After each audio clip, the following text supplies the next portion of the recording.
इंसान और गधे में बस इतना ही फर्क है कि गधा सोचने की क्षमता नहीं रखता और इंसान सिर्फ गलत सोचने की क्षमता रखता है। वो इन्हें देख के पता चल रहा है। भाई मैंने तो पहले ही कहा था कि यहाँ कोई एक समाज नहीं है, यहाँ सब अपने अपने में बटे हुए हैं। कोई फायदा नहीं है ऐसे समाज का जिसके लिए जातिगत मुद्दे प्रायोरिटी हो और रेप और मर्डर जैसे मुद्दे लिस्ट में भी ना आते हों। भाई इंडिया में सबसे पहले तो ना ये ग्राम पंचायत, मुखिया, जाति सम्मेलन, इन सब चीज़ों पर बैन लगाना बहुत ज़रूरी है, वरना ये देश ऐसे ही जातियों में लड़ता रहेगा। जाति के नाम पर कभी जाट गुजर सम्मेलन, कभी राजपूत सम्मेलन, जहां ये बात करते हैं सिर्फ अपनी जाति के बारे में। जहां इन चूतियों को बात करना चाहिए देश में हो रहे क्राइम पर, रेप, मर्डर, लव जिहाद जैसे मुद्दों पर, वहां इनके लिए प्रायोरिटी क्या है?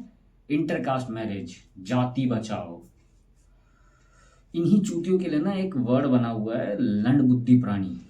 वो एक कहावत है ना कि जब गीदड़ की मौत आती है तो वो शहर की तरफ भागता है, लेकिन ये वो गीदड़ हैं जो गांव की तरफ भागना चाहते हैं।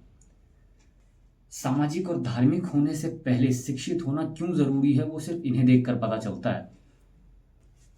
खोखला है ये समाज जिसकी नींव ही जाति पर बसी हो, और ना ही ऐसा समाज कभी आगे चल के शिक्षित हो सकता है और ना ही विकसित हो सकता है।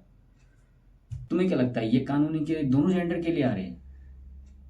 ये कानून सिर्फ अपनी बेटियों के लिए आ रहे हैं, क्योंकि इनके बेटे भाई खुले सांड की तरह घूम रहे हैं जिन पर ये अपना काबू रख ही नहीं पाते। क्योंकि इन्हें पता है भाई बेटों को दबाना मुश्किल है, तो कम से कम बेटियों को दबा कर रख ले।